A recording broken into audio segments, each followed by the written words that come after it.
ఏం లేదా మరి भगवान की छोड़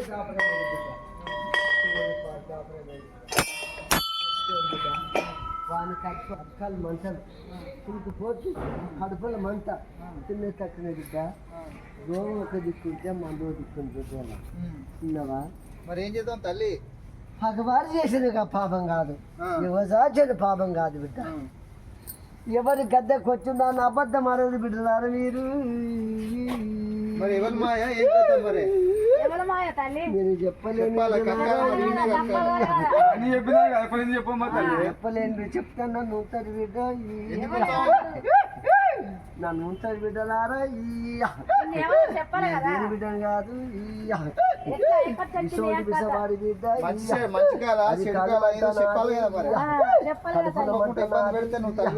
తిన్నదానికి